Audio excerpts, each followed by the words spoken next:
Hi friends, आपकी book में दी हुई इन चार फिगर्स को एनालाइज करते हैं। फिगर फर्स्ट में फोर साइड्स हैं, इसमें भी फोर साइड्स हैं। थर्ड फिगर की भी फोर साइड्स हैं। फिगर फोर्थ में भी फोर साइड्स हुई।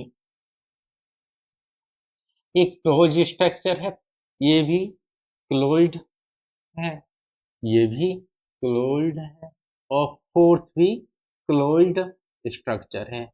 ऐसी स्ट्रक्चर जिसकी फोर साइड हो, क्लोज्ड स्ट्रक्चर हो, वो क्या कहलाएगा? क्वाड्रिलेटरल।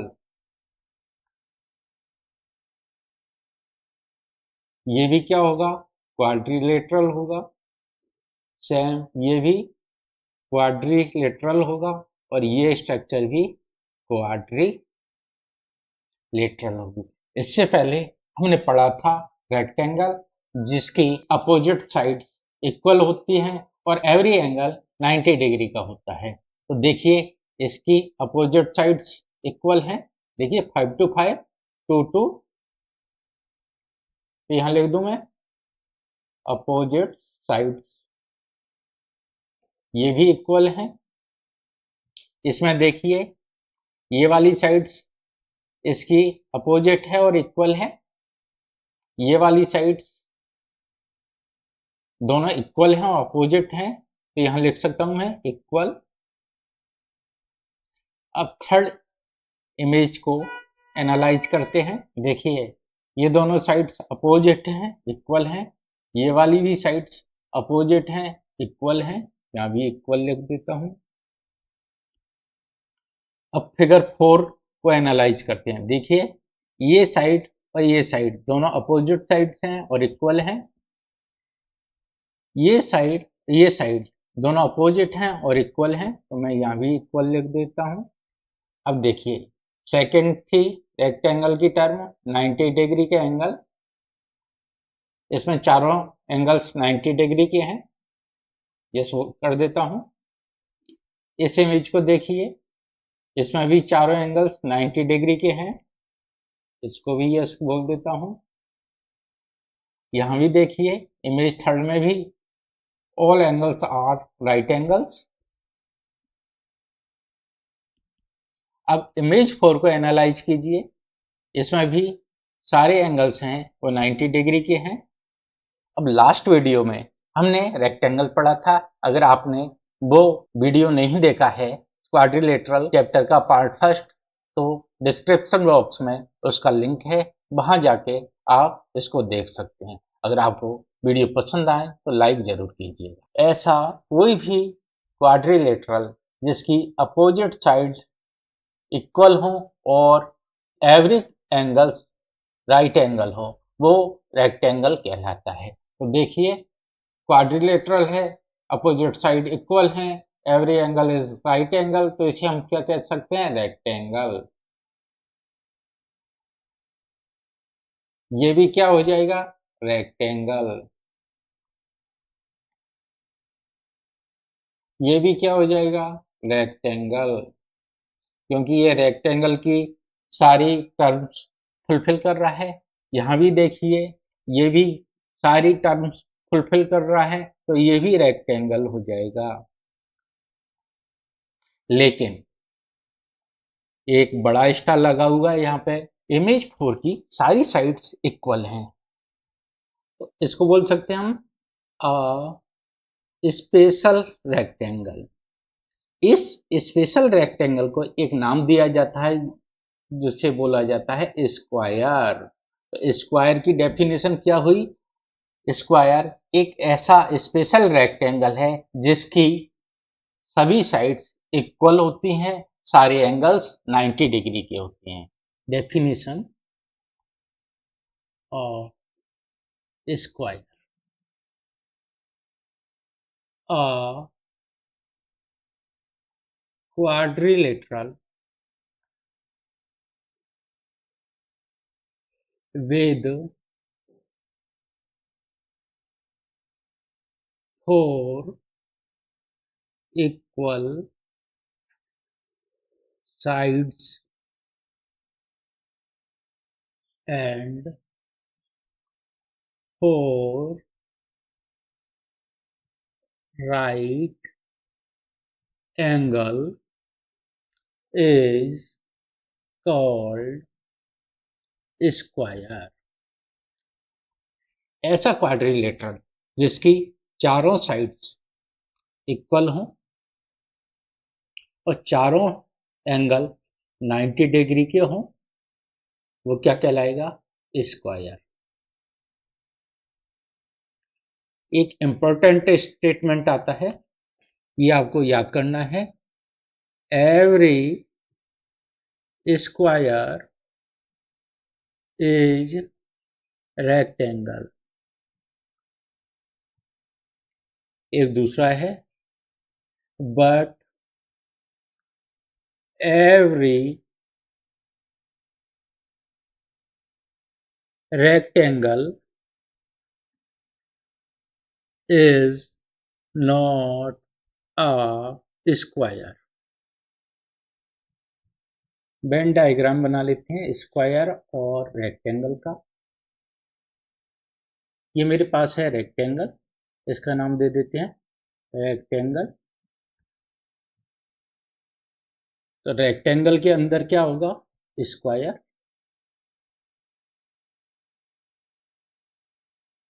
ये रिप्रेजेंट करेगा स्क्वायर को। वेन डायग्राम दो स्ट्रक्चर के बीच में रिलेशन दिखाता है।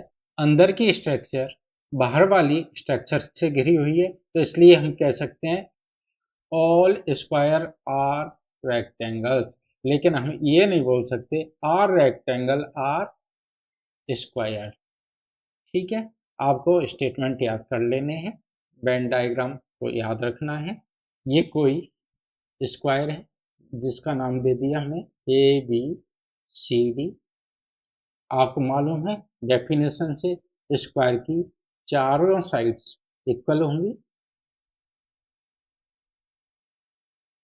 तो हम बोल सकते हैं A B is equal to B C is equal to C D is equal to D A. चारों साइड से इक्वल हुई। दूसरी प्रॉपर्टी है अपोजिट साइड होंगी स्क्वायर की, वो पैरेलल होंगी। देखिए ए बी की पैरेलल है सी डी, हम लिख सकते हैं A B parallel to C D.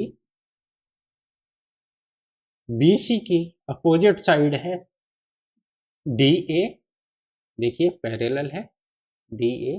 Parallel क्या होती हैं? दो अपोजिट लाइंस को हम इनफाइनाइट तक एक्सटेंड करें तो उनके बीच में मिनिमम डिस्टेंस मेंटेन होगी, यानी वो कहीं भी नहीं मिलेंगी। इन्हीं दो लाइंस को पैरेलल कहते हैं। स्क्वायर की थर्ड प्रॉपर्टी होती है एंगल्स आर 90 डिग्री। देखिए ये सारे राइट एंगल हैं।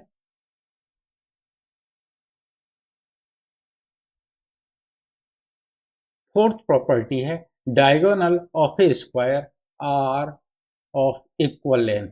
रेक्टेंगल की प्रॉपर्टी है सारे डायगोनल इक्वल लेंथ के होंगे and they bisect each other. लेकिन रेक्टेंगल में डायगोनल बाइसेक्ट करते हैं, वहां कोई प्रॉपर एंगल नहीं होता।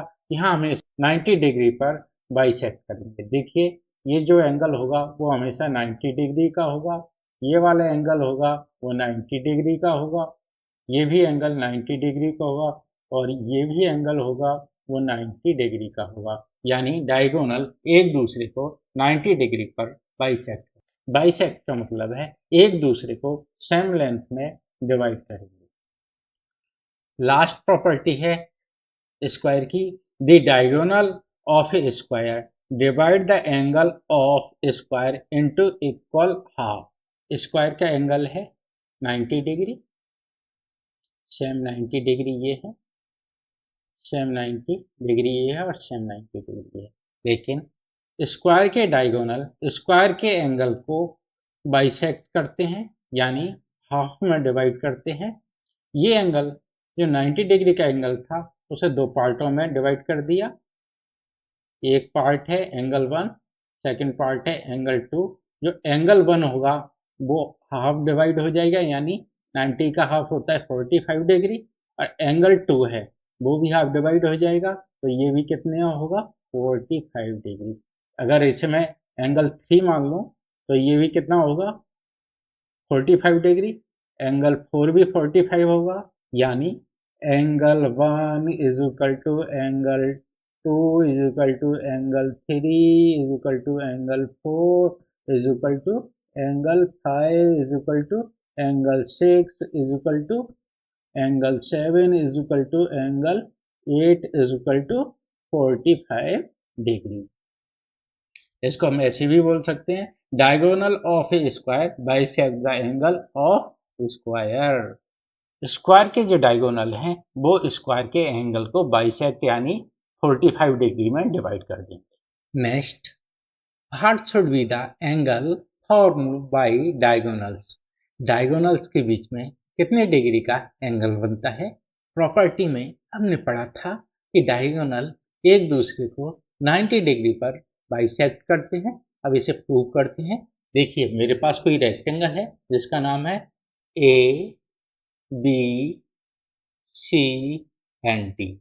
इसका एक डायगोनल है बी डी, दूसरा डायगोनल होगा A C and B D are diagonal. Side A B side B C के इक्वल होगी, सी डी के इक्वल होगी और ए डी के इक्वल होगी। ट्राइएंगल, ये वाला ट्राइएंगल जिसका नाम है A O B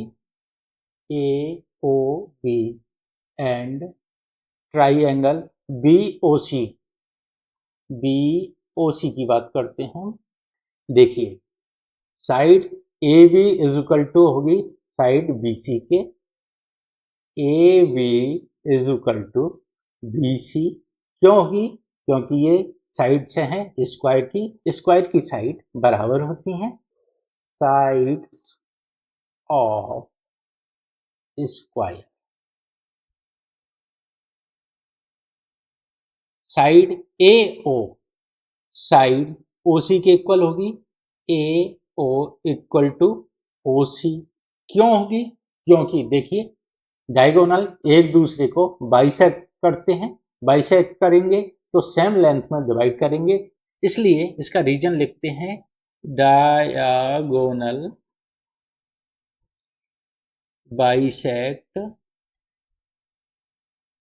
each other. ये जो साइड है वो कॉमन साइड है, तो मैं लिख सकता हूं ट्राइएंगल ए ओ बी की कॉमन साइड है ओ बी, और ट्राइएंगल बी ओ सी की भी साइड है ओ बी। मैं लिख सकता हूं यहाँ पे दोनों बराबर होंगी। रीजन इसका कॉमन साइड ऑफ ट्राइएंगल, एक साइड इक्वल, दूसरी साइड इक्वल, तीसरी side equal, S S S. तो हम लिख सकते हैं ट्राइएंगल ए ओ बी क्या होगा, कॉन्ग्रुएंट होगा ट्राइएंगल बी ओ सी के by S S S condition of congruency.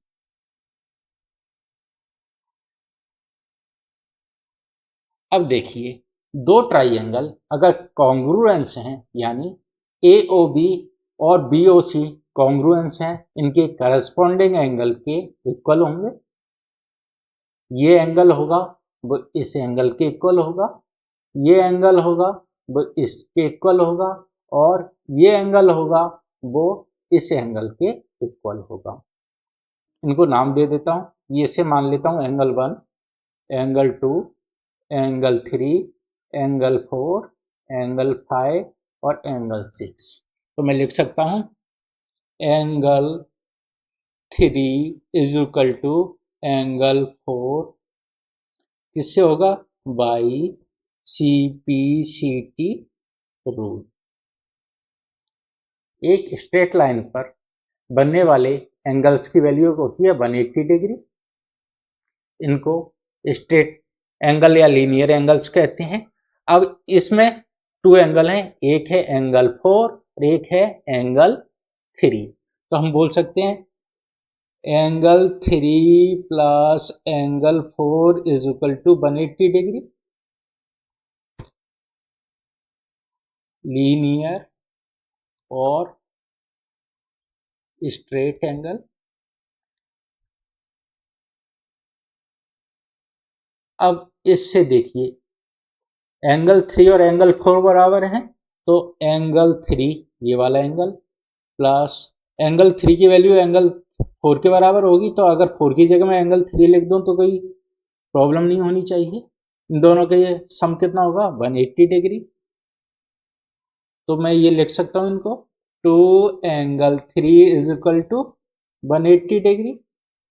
तो एंगल 3 की वैल्यू होगी 90 डिग्री। अब देखिए एंगल 3 की वैल्यू 90 डिग्री है, तो एंगल 4 की वैल्यू कितनी होगी, तो angle 3 is equal to angle 4। So angle 4 की वैल्यू भी क्या होगी 90 डिग्री। एंगल 3 की वैल्यू 90 है, एंगल 4 की वैल्यू 90 है। हम बोल सकते हैं एंगल फॉर्म वाई डायगोनल